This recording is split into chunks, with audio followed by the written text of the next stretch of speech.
bem, esta noite vamos falar sobre os outros. Senhor, ajuda-nos a compreender esta palavra esta noite da maneira mais profunda do que talvez nunca tenhamos. Te pedimos em nome de Jesus. Amém.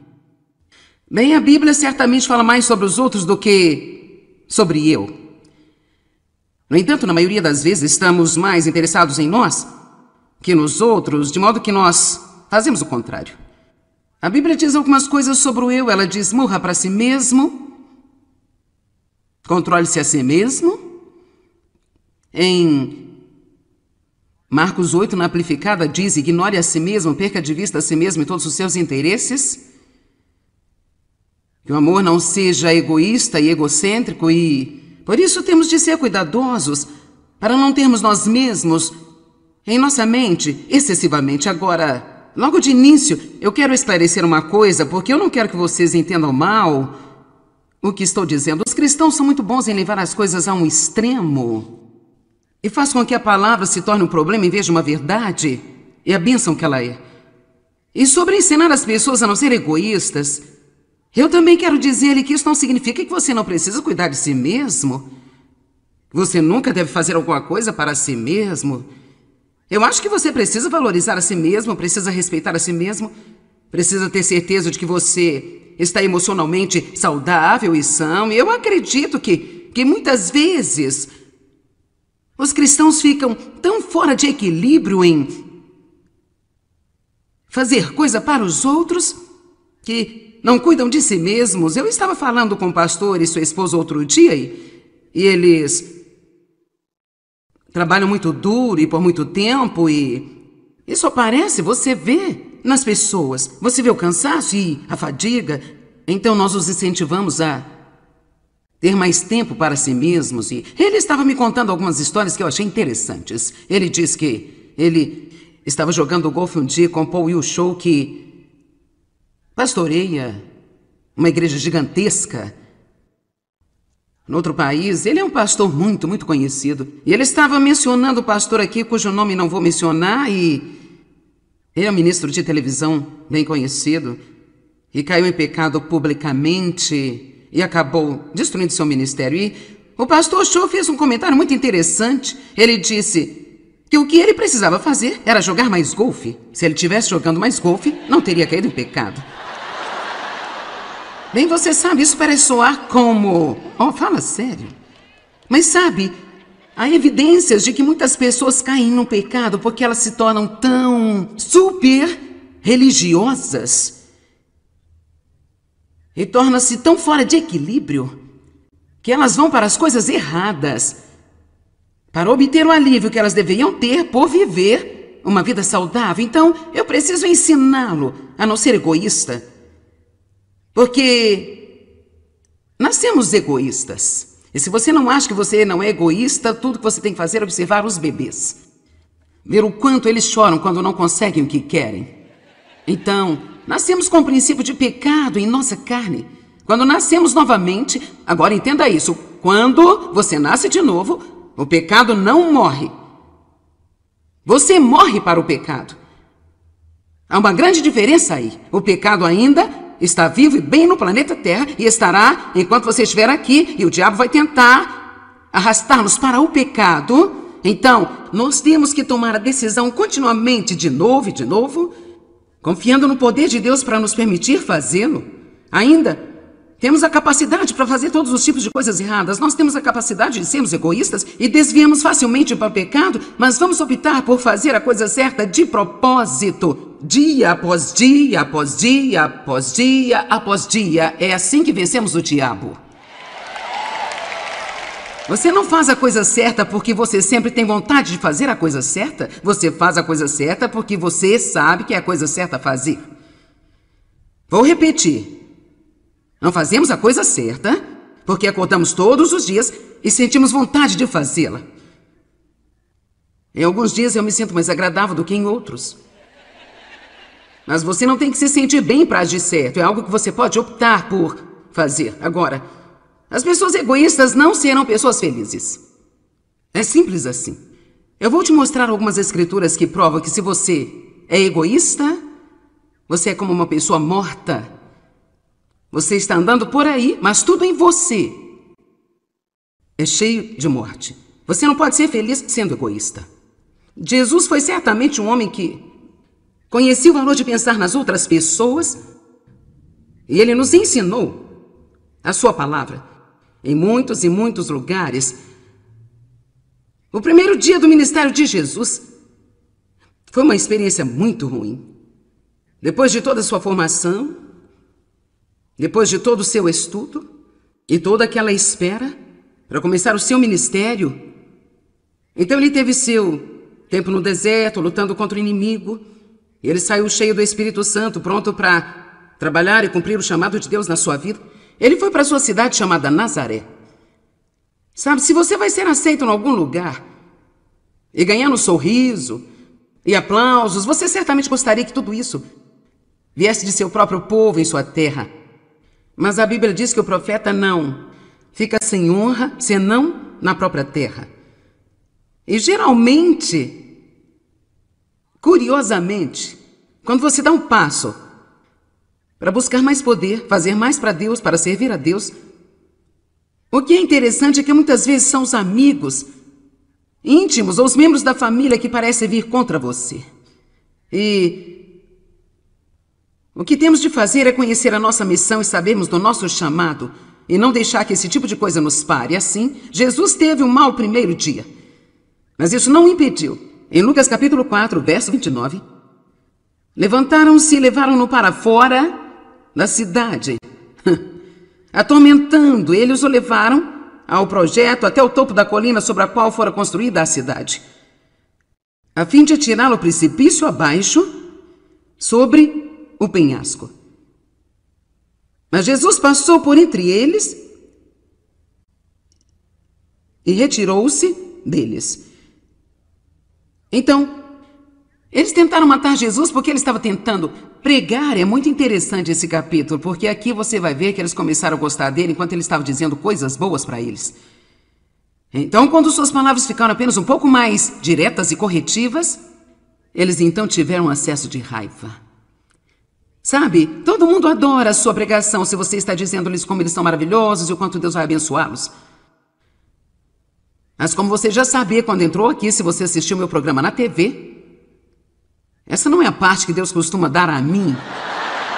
Eu vou encorajá-lo, mas eu também vou ensinar-lhes algumas das coisas mais difíceis, porque sei que não podemos viver só de sobremesa. Não podemos. Você não será um cristão saudável se você não for confrontado com a palavra de Deus. E de tal forma que você não possa se esgueirar. Você pode não gostar de tudo que digo, mas quando sair saberá o que eu disse aqui. Eu meio que acho que Jesus era assim também. Ele faz tudo realmente puro e simples, então pense sobre o seu primeiro dia. No entanto, o ponto que eu quero trazer é que ele não deixou a rejeição pará-lo porque ele sabia que ele tinha muitos outros em que precisava chegar. E assim, ele não ficou tentando convencê-los de que ele era um grande cara.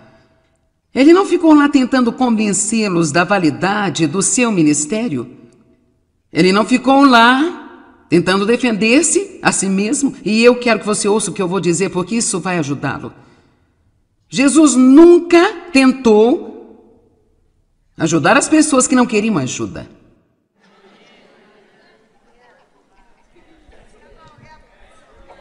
Sabe, ele iria oferecer isso, mas não ficava lá implorando-lhes. Eu acho que nós podemos ser realmente enganados pelo inimigo. Você pode passar anos e anos tentando ajudar alguém que não tem intenção de ser ajudado. Eles gostam de você para ajudá-los. Eles acham que se você parar de ajudá-los, então você não é um bom cristão. Mas eles já tomaram a decisão há muito tempo de que eles não vão ser ajudados. Agora, eu posso estar errada sobre isso porque eu certamente nem sempre me lembro de tudo, mas eu verifiquei com outro pastor hoje e ele disse, não, eu acho que você está certo. Tanto quanto eu posso recordar na Bíblia, Jesus nunca foi a qualquer um e disse, por favor, eu posso ajudá-lo. Ele ajudou aqueles que o chamaram. Ele ajudou os que vieram a ele. E assim, para quem servir ou quem quiser me ouvir, talvez aqui ou alguém assistindo pela TV, Sim, tente ajudar as pessoas. Somos chamados para os outros, mas quer saber? Se eles não querem a sua ajuda, existem muitos outros que estão à procura de alguém que venha de algum lugar para falar-lhes uma palavra para eles. E essa coisa sobre a rejeição é um verdadeiro problema para as pessoas, porque Deus não nos fez para sermos rejeitados. Ele nos criou para a aceitação. No entanto, nós todos iremos experimentar a rejeição neste mundo. Estatisticamente, isso é um fato de que 10% das pessoas não vão gostar de você. Então, não importa quem você seja, ou quão você é bom, ou quão é maravilhoso, 10% das pessoas não gostam de você. Acredite ou não, nem todo mundo gosta de mim. E por mais maravilhoso que Joel seja, muita gente não gosta dele também. Eu não sei como você poderia não gostar do Joel, mas está estatisticamente provado que você não pode agradar a todas as pessoas o tempo inteiro. E Satanás usa essa dor da rejeição provavelmente bem mais do que qualquer outra coisa para parar as pessoas em seus caminhos e impedi-las de cumprir o chamado de Deus em sua vida. Então, se você está sentado aqui esta noite ou assistindo pela TV e você está abatido pela dor em sua alma, em suas emoções devido a algum tipo de rejeição que já experimentou, e você deixou que isso te parasse, eu estou dizendo a você: pare de tentar ajudar alguém que não quer saber de nada com você, não quer ouvir o que você tem a dizer, não se preocupa com você, porque o mundo está cheio de solitários, com fome, sofrendo, carentes, pessoas que elas vão amar ouvir qualquer incentivo que você possa dar a elas. Eu quero que você tenha certeza de como Satanás usa isso. Isso é uma armadilha. Não tenho tempo esta noite para falar muito, porque não é realmente o centro da minha mensagem, mas eu posso olhar para trás da minha vida. Eu poderia dizer-lhe em que pontos exatos Deus estava pronto para me promover para o próximo nível neste ministério. Mas toda vez eu tive um grande ataque de rejeição de algumas das pessoas que estavam ao meu redor, quero dizer, coisas esmagadoras e angustiantes, vindas de pessoas que eu amava e confiava. E eu não entendia muito disso, mas eu entendo agora. E se eu não tivesse conseguido passar por essas coisas, se eu não tivesse sido como Jesus e fosse para o próximo lugar, eu não teria a oportunidade de estar aqui hoje. Eu não quero que o inimigo pare você e o impeça de fazer o que Deus quer que você faça. Porque alguém te machucou, alguém rejeitou você, ou você tentou compartilhar com alguém e riram de você, tiraram sarro com a sua cara. Uma das primeiras coisas que eu fiz foi que eu fui para as ruas do centro de Santa Luz no sábado de manhã com a nossa igreja, distribuindo folhetos evangélicos.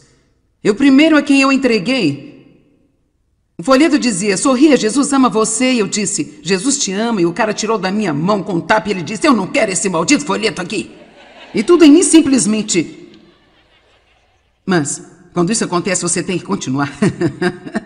E você diz: Jesus ama você, Jesus ama você, Jesus ama você. E você continua até que alguém queira o que você está oferecendo a eles. Não seja parado pela rejeição. Na verdade, em Mateus capítulo 10, eu não vou tomar o tempo todo para ir lá, mas quando Jesus enviou os discípulos de 2 em 2 para irem pregar o evangelho e expulsar os demônios, ele disse: se você vai a uma cidade e eles não o aceitarem, ele disse: sacuda o pó dos seus pés. Então talvez alguém aqui esta noite tenha que sacudir o pó dos seus pés. É fácil, é como tomar uma decisão. Se for necessário, coloque um pouco de ação nisso e diga: eu estou cheio desse tipo de bobagem, eu tenho uma vida para viver, eu não vou deixar que o que você pensa de mim ou o que você está pensando vá me segurar. Amém? Dói quando as pessoas não nos amam. Dói quando você tenta ajudar alguém e eles não deixam ajudá-los. Mas eu passei muitos anos da minha vida tentando ajudar alguém da minha família, meu irmão, na verdade. E depois de 4 anos ele ainda não foi ajudado. Finalmente eu pensei: quer saber? Eu não acho que sou eu. Acho que ficamos pensando: bem, e se eu pudesse fazer melhor? Se eu pudesse dizer isso mais claramente? Se de alguma forma eu pudesse ser mais convincente? Se eu tivesse um testemunho melhor? Mas honestamente, na verdade, você tem que saber quando deixar de lado. Jesus disse: vão de cidade em cidade até que eu volte. Continue indo de cidade em cidade até encontrar pessoas que queiram ouvir o que você tem a dizer. Amém? Agora, o próximo lugar que ele foi Cafarnaum. Ele teve essa má experiência em Nazaré. Ele deixou isso de lado e foi direto para Cafarnaum. E em Lucas capítulo 4, diz que eles o amaram. Eles o aceitaram. Eles simplesmente o amaram muito. Ele pregou coisas boas para eles. Ele fez milagres, ele expulsou demônios, ele foi para a casa de Pedro e sua sogra estava doente, então ele a curou. Então eles tinham um sábado e quando o sábado terminou, eles trouxeram mais pessoas endemoniadas e mais pessoas doentes. Ele curou todos os doentes, expulsou todos os demônios e... Então eles diziam, ó homem, você tem que ficar aqui com a gente para sempre? É isto mesmo, Jesus, este é o seu lugar. E sabe o que ele disse? Não, eu não posso ficar aqui porque existem outros que precisam ouvir a mensagem. Eu acho que há uma lição a ser aprendida aqui. Ele não mexeu onde não queriam que ele mexesse. Ele não ficou em um lugar que era confortável e acolhedor para ele. Quem não gostaria de ficar onde todos amam você? Quem não gostaria de ficar onde todos admiram você e o apreciam? E você sabe que as pessoas vão ter o melhor cuidado que elas possam ter com você. Quem não gostaria de acampar e ficar ali para sempre? Mas ele não foi movido pela rejeição das pessoas, nem foi movido por sua aceitação. Ele foi movido pelo Espírito de Deus. E se você puder aprender a seguir a Deus, se você for aceito ou rejeitado, eu acho que você está no caminho para cumprir o chamado de Deus em sua vida. Eu tenho muitas pessoas que amam a mim, me pedem para fazer coisas, e é muito difícil dizer não a elas. Mas eu posso dizer honestamente que depois de fazer isso por quase 35 anos, eu estava me matando para fazer todo mundo feliz. E eu aprendi como dizer não, e é a coisa mais maravilhosa. Na verdade, às vezes fico um pouco boa demais nisso e eu preciso me reajustar e voltar para o equilíbrio. Mas até que você aprenda a dizer não, você não vai ser saudável, você não vai ser feliz, porque a verdade da questão é que se eles queriam Jesus para ficar lá por causa do que eles estavam fazendo para eles, e ele disse não, eu já lhe disse que o que você precisa ouvir. Agora, eu tenho que ir para os outros. Vamos, Jesus nos ensina algumas coisas realmente, aparentemente, coisas quase que ridículas. Em Mateus 18, ele diz que o pastor deixou 99 ovelhas para ir à procura de uma. Isso não é mesmo um bom negócio? Você não irá longe no mundo dos negócios se disser, bem, 99 fiquem aqui agora sozinhas. Eu tenho que ir procurar a uma que está perdida. Quer saber?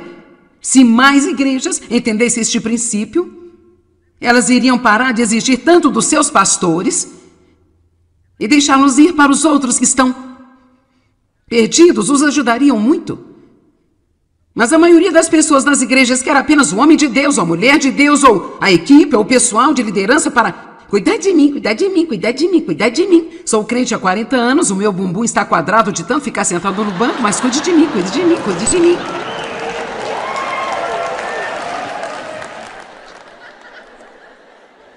Enquanto o resto do mundo está indo para o inferno, só queremos alguém para cuidar de nós.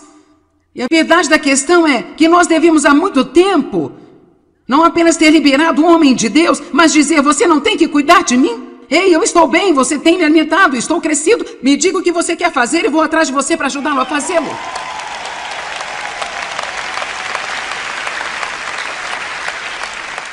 As pessoas sempre me perguntam o que eu acredito que Deus está dizendo para a igreja nos últimos dias.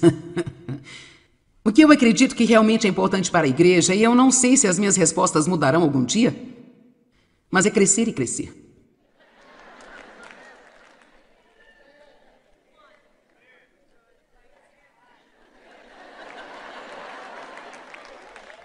E crescer significa literalmente tirar a sua mente de si mesmo. Saiba que isso é tudo sobre os outros. Sabe, se tudo que Deus quer que façamos é ser felizes, Ele poderia apenas nos salvar e nos levar para o céu. Gente, eu ficaria muito feliz se eu estivesse lá na minha mansão agora, andando em ruas de ouro e apenas conversando com Moisés. Gente, nós poderíamos ter uma conferência, eu, Elias, Moisés, Jesus. Poderíamos ter uma pregação que não terminaria, amém? Mas ele tenta nos manter aqui, nos fazer crescer por causa dos outros. Espero que ao sair daqui eu tenha pelo menos levado você a algum lugar onde você vai pelo menos 1 ou 2 vezes se preocupar com os outros. E não só mimimi. Em Amós capítulo 6, verso 1, há uma escritura bastante séria. E depois também nos versos 4 a 7, vamos olhar para Amós 6, versículo 1. Ai de vós que vivem sossegados em Sião. Quantos não querem nenhum ai? Você já teve o suficiente. Ai daqueles que estão à vontade na igreja. Ai daqueles que se sentem seguros sobre os montes de Samaria. Vocês, homens notáveis, escolhidos por Deus entre as nações, os quais Israel recorre. Agora vamos ler de 4 a 7. Ai dos que se deitam em camas de marfim e se espreguiçam em seus sofás. Vamos dizer isso um pouco diferente. Ai daqueles que se sentam em seus bancos todos os domingos e se espreguiçam e ouvem grandes ensinamentos e comem os cordeiros tirados do rebanho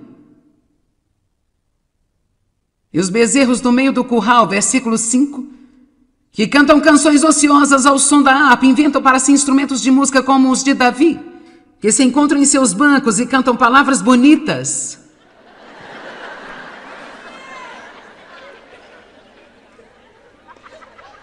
Que bebem vinho em grandes taças e se ungem com os mais finos óleos. Agora aqui, preste atenção nesse, mas não se entristecem com a aflição e a ruína de José. Israel, ou eu acho que podemos dizer qualquer um que não tem um relacionamento com Deus. Agora observe o verso 7. Isso deve nos acordar. Por isso vocês estarão entre os primeiros que irão em cativeiro para o exílio. Cessarão os banquetes dos que vivem para si próprios. Então, o que ele está dizendo? É muito simples. Se você não se preocupa com outra pessoa, você será o primeiro a ser levado cativo pelo inimigo.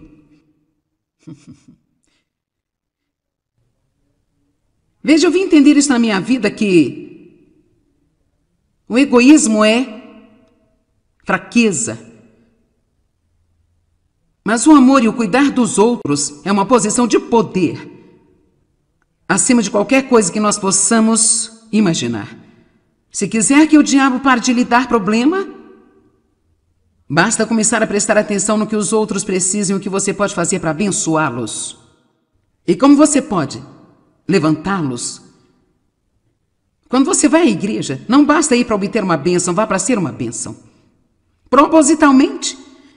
E você diz, olha, meu Deus, eu ouvi a palavra por 10 anos, agora é hora de eu crescer. Eu vou para o culto hoje e quero que você me mostre alguém que precisa de uma bênção. Mostre-me uma viúva que eu possa levar para almoçar, uma mãe solteira que tem 4 filhos e não tem apoio do marido. Eu gostaria de dar-lhe algum dinheiro para sair para almoçar. Mostre-me alguém que eu possa ajudar, porque eu não consigo viver se eu não estiver ajudando alguém. Eu já vivi muitos anos da minha vida. Não posso mais fazer isso, Deus? Você tem que me mostrar alguém para que eu possa fazer alguma coisa. E sair armado e pronto, orando e procurando.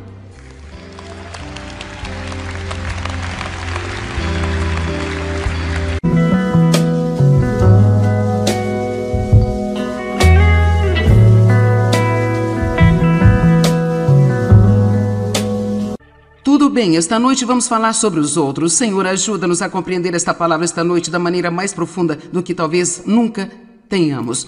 Te pedimos em nome de Jesus. Amém. Bem, a Bíblia certamente fala mais sobre os outros do que sobre eu. No entanto, na maioria das vezes estamos mais interessados em nós que nos outros, de modo que nós fazemos o contrário. A Bíblia diz algumas coisas sobre o eu. Ela diz, morra para si mesmo. Controle-se a si mesmo. Em Marcos 8, na amplificada, diz: ignore a si mesmo, perca de vista a si mesmo e todos os seus interesses. Que o amor não seja egoísta e egocêntrico e, por isso, temos de ser cuidadosos para não termos nós mesmos em nossa mente excessivamente. Agora, logo de início, eu quero esclarecer uma coisa, porque eu não quero que vocês entendam mal o que estou dizendo. Os cristãos são muito bons em levar as coisas a um extremo e faz com que a palavra se torne um problema em vez de uma verdade e a bênção que ela é. E sobre ensinar as pessoas a não ser egoístas, eu também quero dizer-lhe que isso não significa que você não precisa cuidar de si mesmo. Você nunca deve fazer alguma coisa para si mesmo. Eu acho que você precisa valorizar a si mesmo, precisa respeitar a si mesmo, precisa ter certeza de que você está emocionalmente saudável e são. E eu acredito que muitas vezes os cristãos ficam tão fora de equilíbrio em fazer coisa para os outros que não cuidam de si mesmos. Eu estava falando com o pastor e sua esposa outro dia e eles trabalham muito duro e por muito tempo e isso aparece, você vê nas pessoas. Você vê o cansaço e a fadiga. Então nós os incentivamos a ter mais tempo para si mesmos. E ele estava me contando algumas histórias que eu achei interessantes. Ele disse que ele estava jogando golfe um dia com Paul Wilshire, que pastoreia uma igreja gigantesca no outro país. Ele é um pastor muito, muito conhecido. E ele estava mencionando o pastor aqui, cujo nome não vou mencionar, e ele é um ministro de televisão bem conhecido e caiu em pecado publicamente e acabou destruindo seu ministério. E o pastor Shaw fez um comentário muito interessante. Ele disse que o que ele precisava fazer era jogar mais golfe. Se ele estivesse jogando mais golfe, não teria caído em pecado. Bem, você sabe, isso parece soar como... Oh, fala sério. Mas sabe, há evidências de que muitas pessoas caem no pecado porque elas se tornam tão super religiosas e tornam-se tão fora de equilíbrio que elas vão para as coisas erradas para obter o alívio que elas deveriam ter por viver uma vida saudável. Então, eu preciso ensiná-lo a não ser egoísta, porque nascemos egoístas. E se você não acha que você não é egoísta, tudo que você tem que fazer é observar os bebês. Ver o quanto eles choram quando não conseguem o que querem. Então, nascemos com o princípio de pecado em nossa carne. Quando nascemos novamente, agora entenda isso, quando você nasce de novo, o pecado não morre. Você morre para o pecado. Há uma grande diferença aí. O pecado ainda está vivo e bem no planeta Terra e estará enquanto você estiver aqui, e o diabo vai tentar arrastar-nos para o pecado. Então, nós temos que tomar a decisão continuamente de novo, confiando no poder de Deus para nos permitir fazê-lo. Ainda temos a capacidade para fazer todos os tipos de coisas erradas. Nós temos a capacidade de sermos egoístas e desviamos facilmente para o pecado, mas vamos optar por fazer a coisa certa de propósito, dia após dia, após dia, após dia, após dia. É assim que vencemos o diabo. Você não faz a coisa certa porque você sempre tem vontade de fazer a coisa certa. Você faz a coisa certa porque você sabe que é a coisa certa a fazer. Vou repetir. Não fazemos a coisa certa porque acordamos todos os dias e sentimos vontade de fazê-la. Em alguns dias eu me sinto mais agradável do que em outros. Mas você não tem que se sentir bem para agir certo. É algo que você pode optar por fazer. Agora, as pessoas egoístas não serão pessoas felizes. É simples assim. Eu vou te mostrar algumas escrituras que provam que se você é egoísta, você é como uma pessoa morta. Você está andando por aí, mas tudo em você é cheio de morte. Você não pode ser feliz sendo egoísta. Jesus foi certamente um homem que conhecia o valor de pensar nas outras pessoas e ele nos ensinou a sua palavra em muitos e muitos lugares. O primeiro dia do ministério de Jesus foi uma experiência muito ruim. Depois de toda a sua formação, depois de todo o seu estudo e toda aquela espera para começar o seu ministério, então ele teve seu tempo no deserto, lutando contra o inimigo. Ele saiu cheio do Espírito Santo, pronto para trabalhar e cumprir o chamado de Deus na sua vida. Ele foi para sua cidade chamada Nazaré. Sabe, se você vai ser aceito em algum lugar e ganhando sorriso e aplausos, você certamente gostaria que tudo isso viesse de seu próprio povo em sua terra. Mas a Bíblia diz que o profeta não fica sem honra, senão na própria terra. E geralmente, curiosamente, quando você dá um passo para buscar mais poder, fazer mais para Deus, para servir a Deus, o que é interessante é que muitas vezes são os amigos íntimos ou os membros da família que parecem vir contra você. E o que temos de fazer é conhecer a nossa missão e sabermos do nosso chamado e não deixar que esse tipo de coisa nos pare. Assim, Jesus teve um mau primeiro dia, mas isso não o impediu. Em Lucas capítulo 4, verso 29, levantaram-se e levaram-no para fora da cidade, atormentando. Eles o levaram ao projeto até o topo da colina sobre a qual fora construída a cidade, a fim de atirá-lo precipício abaixo sobre o penhasco. Mas Jesus passou por entre eles e retirou-se deles. Então, eles tentaram matar Jesus porque ele estava tentando pregar. É muito interessante esse capítulo, porque aqui você vai ver que eles começaram a gostar dele enquanto ele estava dizendo coisas boas para eles. Então, quando suas palavras ficaram apenas um pouco mais diretas e corretivas, eles então tiveram um acesso de raiva. Sabe, todo mundo adora a sua pregação se você está dizendo-lhes como eles são maravilhosos e o quanto Deus vai abençoá-los. Mas como você já sabia quando entrou aqui, se você assistiu meu programa na TV, essa não é a parte que Deus costuma dar a mim. Eu vou encorajá-lo, mas eu também vou ensinar-lhes algumas das coisas mais difíceis, porque sei que não podemos viver só de sobremesa. Não podemos. Você não será um cristão saudável se você não for confrontado com a palavra de Deus. E de tal forma que você não possa se esgueirar. Você pode não gostar de tudo que digo, mas quando sair saberá o que eu disse aqui. Eu meio que acho que Jesus era assim também. Ele faz tudo realmente puro e simples, então pense sobre o seu primeiro dia. No entanto, o ponto que eu quero trazer é que ele não deixou a rejeição pará-lo porque ele sabia que ele tinha muitos outros em que precisava chegar. E assim, ele não ficou tentando convencê-los de que ele era um grande cara. Ele não ficou lá tentando convencê-los da validade do seu ministério. Ele não ficou lá tentando defender-se a si mesmo. E eu quero que você ouça o que eu vou dizer, porque isso vai ajudá-lo. Jesus nunca tentou ajudar as pessoas que não queriam ajuda.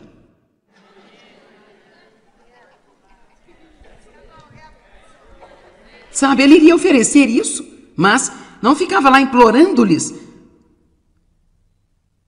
Eu acho que nós podemos ser realmente enganados pelo inimigo.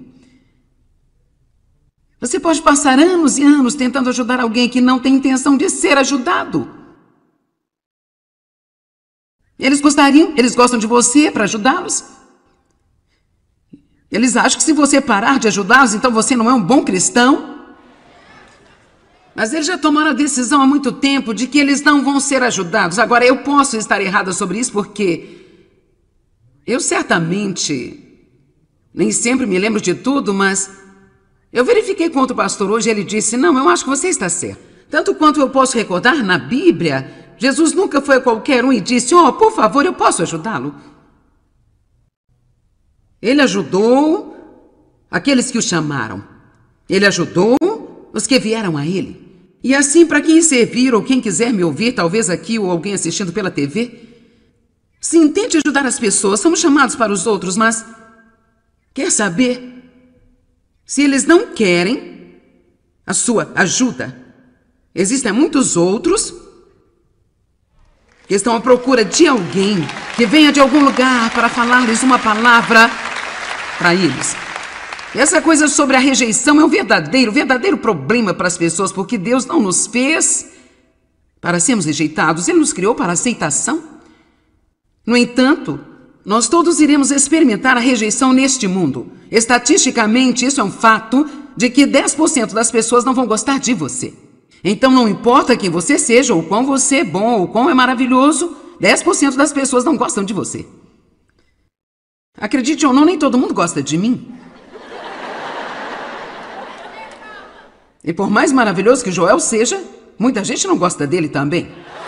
Eu não sei como você poderia não gostar do Joel, mas está estatisticamente provado que você não pode agradar a todas as pessoas o tempo inteiro. E Satanás usa essa dor da rejeição, provavelmente bem mais do que qualquer outra coisa, para parar as pessoas em seus caminhos e impedi-las de cumprir o chamado de Deus em sua vida. Então, se você está sentado aqui esta noite ou assistindo pela TV, e você está abatido pela dor em sua alma, em suas emoções, devido a algum tipo de rejeição que já experimentou, e você deixou que isso te parasse, eu estou dizendo a você, pare de tentar ajudar alguém que não quer saber de nada com você, não quer ouvir o que você tem a dizer, não se preocupa com você, porque o mundo está cheio de solitários, com fome, sofrendo, carentes, pessoas que elas vão amar ouvir qualquer incentivo que você possa dar a elas. Eu quero que você tenha certeza de como Satanás usa isso. Isso é uma armadilha. Não tenho tempo esta noite para falar muito porque não é realmente o centro da minha mensagem, mas eu posso olhar para trás da minha vida. Eu poderia dizer-lhe em que pontos exatos Deus estava pronto para me promover para o próximo nível neste ministério. Mas toda vez eu tive um grande ataque de rejeição de algumas das pessoas que estavam ao meu redor, quero dizer, coisas esmagadoras e angustiantes, vindas de pessoas que eu amava e confiava. E eu não entendia muito disso, mas eu entendo agora. E se eu não tivesse conseguido passar por essas coisas, se eu não tivesse sido como Jesus e fosse para o próximo lugar, eu não teria a oportunidade de estar aqui hoje. Eu não quero que o inimigo pare você. Eu impeça de fazer o que Deus quer que você faça. Porque alguém te machucou, alguém rejeitou você, ou você tentou compartilhar com alguém e riram de você, tiraram sarro com a sua cara. Uma das primeiras coisas que eu fiz foi que eu fui para as ruas do centro de Santa Luz no sábado de manhã com a nossa igreja, distribuindo folhetos evangélicos. O primeiro a quem eu entreguei, o folheto dizia, sorria, Jesus ama você. E eu disse, Jesus te ama. E o cara tirou da minha mão com um tapa e ele disse, eu não quero esse maldito folheto aqui. E tudo em mim simplesmente.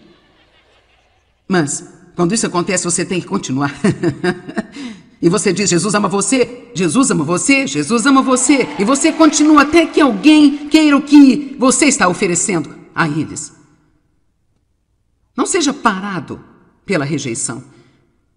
Na verdade, Mateus capítulo 10, eu não vou tomar o tempo todo para ir lá, mas quando Jesus enviou os discípulos de 2 em 2 para irem pregar o evangelho e expulsar os demônios, ele disse, se você vai a uma cidade e eles não o aceitarem, ele disse, sacuda o pó dos seus pés. Então talvez alguém aqui esta noite tenha que sacudir o pó dos seus pés. É fácil, é como tomar uma decisão. Se for necessário, coloque um pouco de ação nisso e diga, eu estou cheio desse tipo de bobagem, eu tenho uma vida para viver, eu não vou deixar que o que você pensa de mim ou o que você está pensando vá me segurar. Amém? Dói quando as pessoas não nos amam. Dói quando você tenta ajudar alguém e eles não deixam ajudá-los. Mas eu passei muitos anos da minha vida tentando ajudar alguém da minha família, meu irmão, na verdade. E depois de 4 anos ele ainda não foi ajudado. Finalmente eu pensei, quer saber? Eu não acho que sou eu. Acho que ficamos pensando, bem, e se eu pudesse fazer melhor, se eu pudesse dizer isso mais claramente? Se de alguma forma eu pudesse ser mais convincente, se eu tivesse um testemunho melhor? Mas honestamente, na verdade, você tem que saber quando deixar de lado. Jesus disse, vão de cidade em cidade até que eu volte. Continue indo de cidade em cidade até encontrar pessoas que queiram ouvir o que você tem a dizer. Amém? Agora, o próximo lugar que ele foi Cafarnaum. Ele teve essa má experiência em Nazaré. Ele deixou isso de lado e foi direto para Cafarnaum. E em Lucas capítulo 4, diz que eles o amaram. Eles o aceitaram. Eles simplesmente o amaram muito. Ele pregou coisas boas para eles. Ele fez milagres, ele expulsou demônios, ele foi para a casa de Pedro, e sua sogra estava doente, então ele a curou. Então eles tinham um sábado, e quando o sábado terminou, eles trouxeram mais pessoas endemoniadas e mais pessoas doentes, ele curou todos os doentes, expulsou todos os demônios, e... Então eles diziam, ó homem, você tem que ficar aqui com a gente para sempre? É isto mesmo, Jesus, este é o seu lugar. E sabe o que ele disse? Não, eu não posso ficar aqui, porque existem outros que precisam ouvir a mensagem. Eu acho que há uma lição a ser aprendida aqui. Ele não mexeu onde não queriam que ele mexesse. Ele não ficou em um lugar que era confortável e acolhedor para ele. Quem não gostaria de ficar onde todos amam você? Quem não gostaria de ficar onde todos admiram você e o apreciam? E você sabe que as pessoas vão ter o melhor cuidado que elas possam ter com você. Quem não gostaria de acampar e ficar ali para sempre? Mas ele não foi movido pela rejeição das pessoas, nem foi movido por sua aceitação.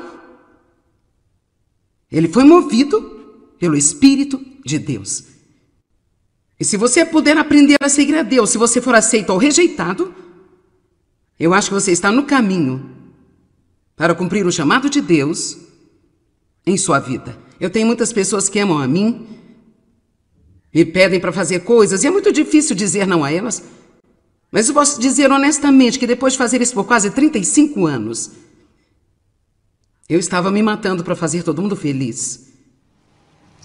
E eu aprendi como dizer não, e é a coisa mais maravilhosa. Na verdade, às vezes fico um pouco boa demais nisso e eu preciso me reajustar e voltar para o equilíbrio. Mas até que você aprenda a dizer não, você não vai ser saudável, você não vai ser feliz, porque a verdade da questão é que se eles queriam Jesus para ficar lá por causa do que eles estavam fazendo para eles,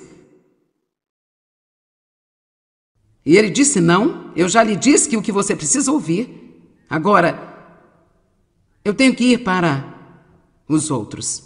Vamos, Jesus nos ensina algumas coisas realmente, aparentemente, coisas quase que ridículas.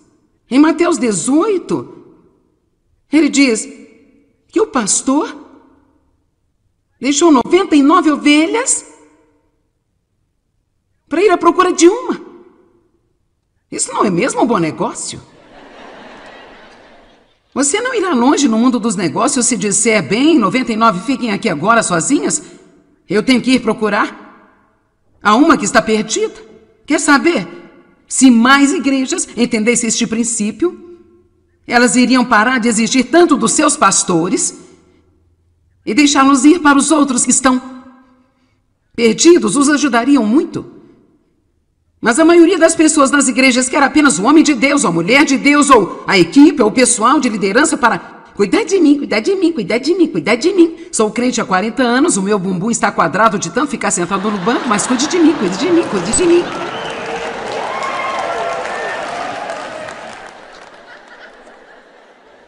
Enquanto o resto do mundo está indo para o inferno, só queremos alguém para cuidar de nós.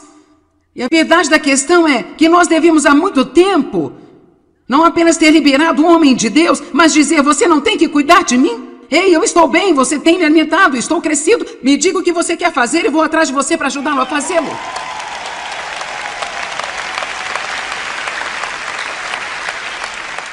As pessoas sempre me perguntam o que eu acredito que Deus está dizendo para a igreja nos últimos dias. O que eu acredito que realmente é importante para a igreja, e eu não sei se as minhas respostas mudarão algum dia, mas é crescer e crescer.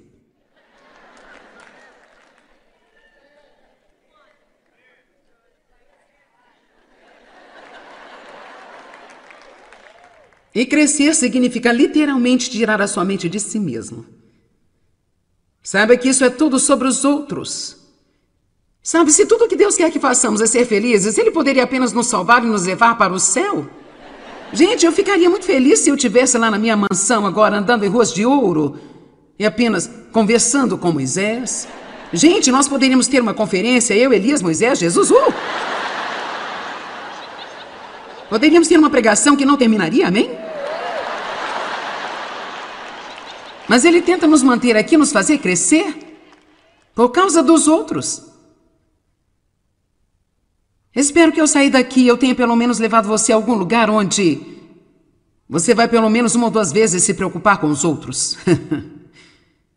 E não só mimimi.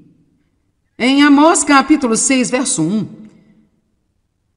há uma escritura bastante séria. E depois também nos versos 4 a 7, vamos olhar para Amós 6, versículo 1. Ai de vós que vivem sossegados em Sião. Quantos não querem nenhum ai? Você já teve o suficiente. Ai daqueles que estão à vontade na igreja. Ai daqueles que se sentem seguros sobre os montes de Samaria. Vocês, homens notáveis, escolhidos por Deus entre as nações, os quais Israel recorre. Agora vamos ler de 4 a 7. Ai dos que se deitam em camas de marfim e se espreguiçam em seus sofás. Vamos dizer isso um pouco diferente. Ai daqueles que se sentam em seus bancos todos os domingos e se espreguiçam e ouvem grandes ensinamentos e comem os cordeiros tirados do rebanho e os bezerros no meio do curral, versículo 5, que cantam canções ociosas ao som da harpa, inventam para si instrumentos de música como os de Davi, que se encontram em seus bancos e cantam palavras bonitas.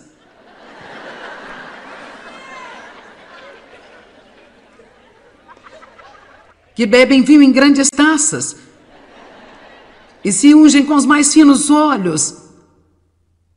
Agora aqui, preste atenção nisso, mas não se entristecem com a aflição e a ruína de José. Israel, ou eu acho que podemos dizer qualquer um que não tem um relacionamento com Deus. Agora observe o verso 7. Isso deve nos acordar. Por isso vocês estarão entre os primeiros que irão em cativeiro para o exílio. Cessarão os banquetes dos que vivem para si próprios. Então, o que ele está dizendo? É muito simples. Se você não se preocupa com outra pessoa, você será o primeiro a ser levado cativo pelo inimigo.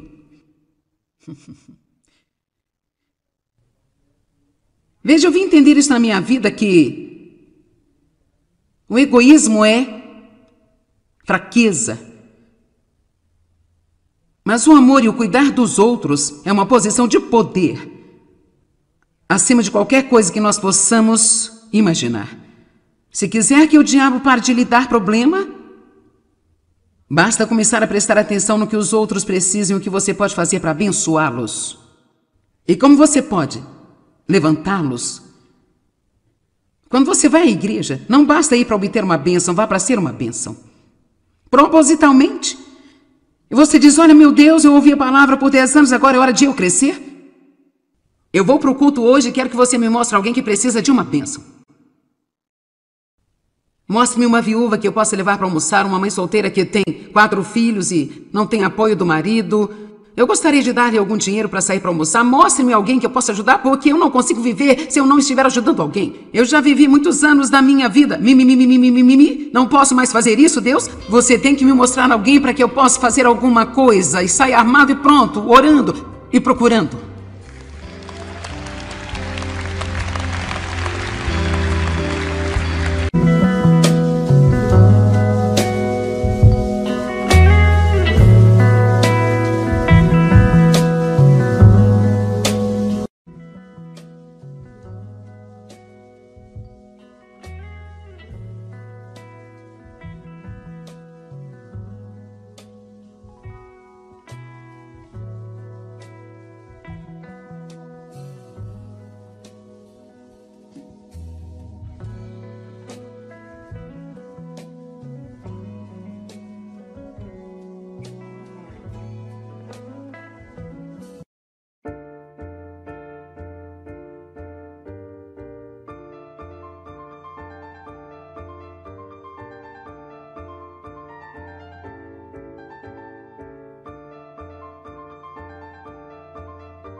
que bebem vinho em grandes taças e se ungem com os mais finos óleos.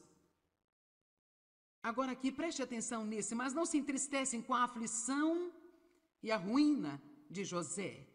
Israel, ou eu acho que podemos dizer qualquer um que não tem um relacionamento com Deus.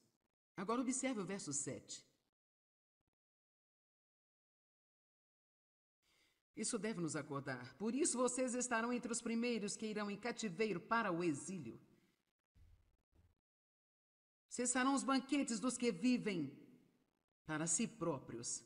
Então, o que ele está dizendo? É muito simples. Se você não se preocupa com outra pessoa, você será o primeiro a ser levado cativo pelo inimigo.